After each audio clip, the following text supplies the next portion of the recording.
Deadline, Chapter 21.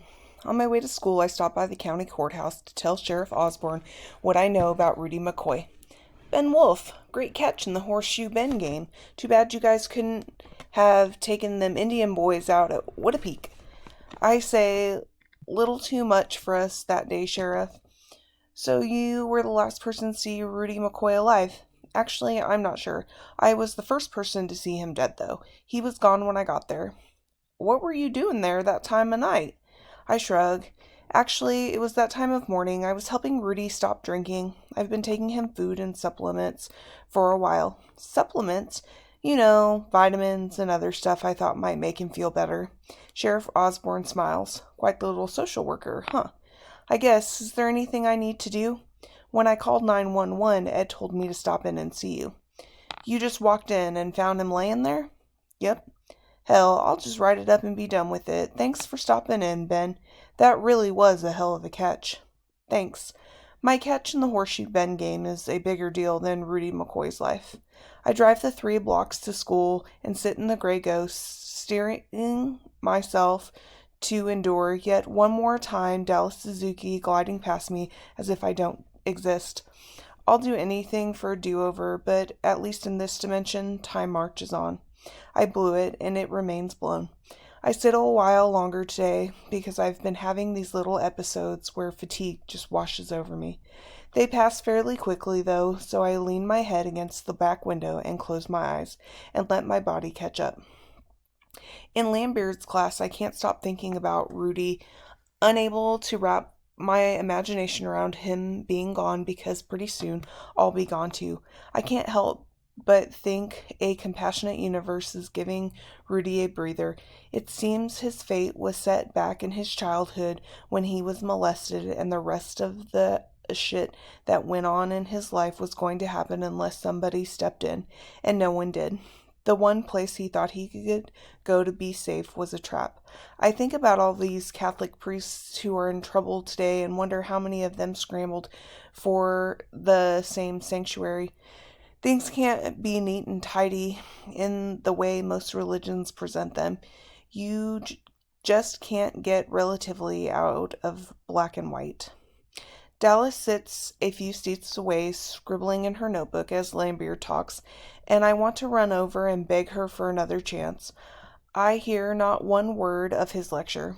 I can't concentrate in class, but I can keep the project going, so after school I grab my petition sheet and go see if I can get a name that doesn't end in Wolf. Benny boy, you remind me of my old hipster days, Race, Lloyd says. Did some serious peyote. I thought Malcolm X was about the gutsiest black man ever to walk on the face of this earth. By the time he got rolling, you could have just flipped a coin to guess whether another black man was going to get him or a white man. He was smart, and my God, could he talk.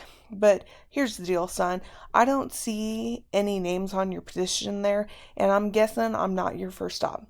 So, tell you what. If you get the place where you just need one more signature to put you over the top, bring it back and I'll be happy to sign it. But my name alone on that page could cost me some business. Rance runs an antique shop and subs for my dad's driving mail and freight when dad has more on his plate than he can chew. Race also builds cabinets and remodels houses. It makes sense that politics play into his decision. I got a feeling this first signature is going to be hard to come by, I tell him. Thanks, though. You're doing this for school? I got a feeling your project is going to be a dissertation on why you couldn't get a groundswell going for Malcolm. You have any particular street in mind? I point to the heading on the petition. Jackson Street. Jesus, Boomer Cowlins lives on Jackson Street. Race gets a serious belly laugh out of that. Mind if I tag along when you knock on old Boomer's door? I ain't seen a human being killed since Nom. That's funny. I thought I'd just go ahead and slip his name under the no column. Well, if you get the signatures, you better slide yourself into the gone column. I certainly know the outcome of this academic adventure. Petitioning to make Jackson Street into Malcolm X Avenue is Saturday Night Live caliber fully. But as I've said, you can do what you can do, and as bad as I'm feeling about Dallas, it makes no sense to court danger. It helps keep my mind off her, if only for a fleeting moment. I was so selfish. Malcolm X is teaching me so much about baby steps in the universe. Let's say I follow through and I get no signatures and no street gets named after him. Duh. But I'll write a hell of a paper, and I mean a hell of a paper.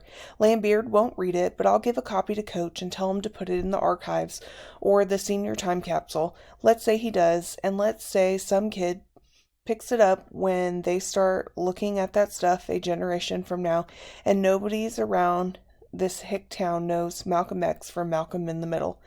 But let's just say this kid gets interested, and instead of a Ben Wolf, he's a Cody Wolf, and he says, listen to me, or I won't throw any more balls for you. Or even better, name a street after Malcolm X, or I'll tank this state championship. And he gets something started that stresses a little less hate. I wouldn't have done anything for the world, but I would have done something for Trout, Idaho, and maybe someone else would take it out of Trout to the world and run into other folks who won't let Malcolm die.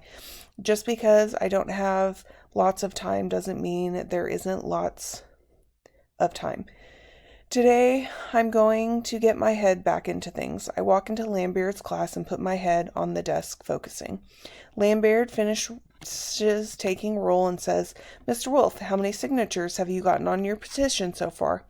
I realize Trout is so small, he's heard I'm truly going ahead with this project that is certain to earn me an F.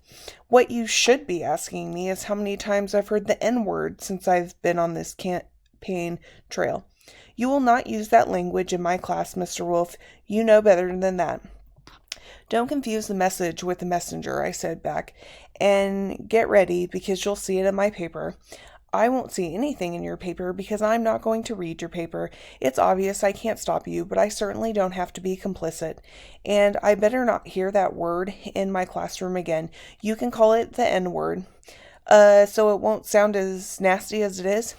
You might want to think twice about pushing me, Mr. Wolf. I've recalculated the prospective weights of the separation course requirements, and it is possible you could squeak by with a D, but you will be civil to me and others in this class, or I will expel you from it.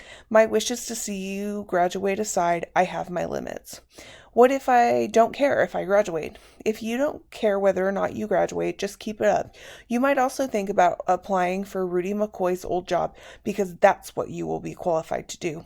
I mumble, what a dick, under my breath. Excuse me?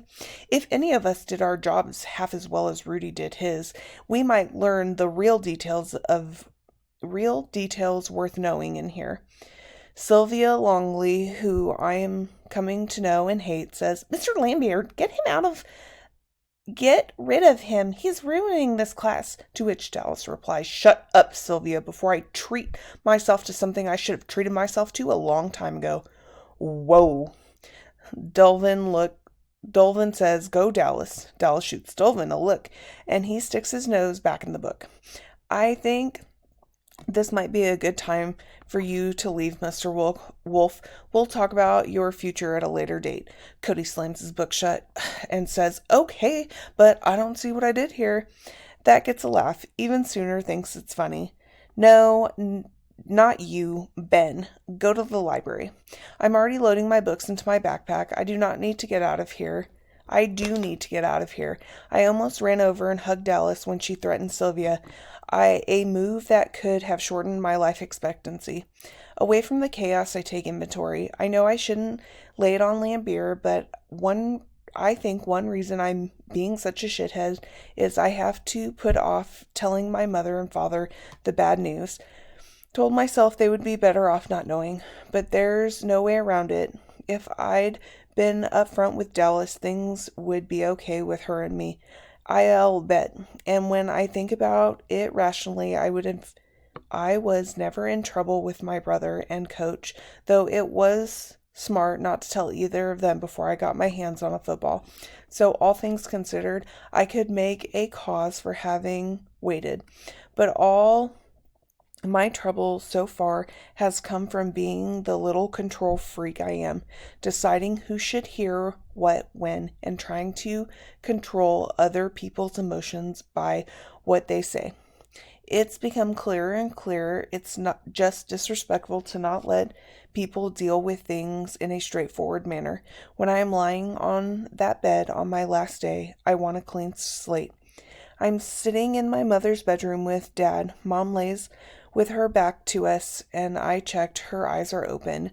Dad's in the chair at the end of the bed. He doesn't know yet, but he knows this is important because no way do I bring him in here with me under normal circumstances. Mom, I know you can hear me, but you don't have to answer. I just can't keep what I have to say inside any longer. I want to apologize to both of you for not saying it sooner, but I had this dumb idea. It was better not to. Mom doesn't move, and Dad's brow is furrowed. Cody's not home. I wanted to make sure nobody accused him of inaction in the face of crisis. When I went for my cross-country physical this year, I found out I'm sick. Terminal. It's aggressive, and there's not much chance I'll live past this year. An involuntary moan escapes Dad's lips. He starts to rise, but his knees buckle, and he sits back down. I don't detect movement from my mother.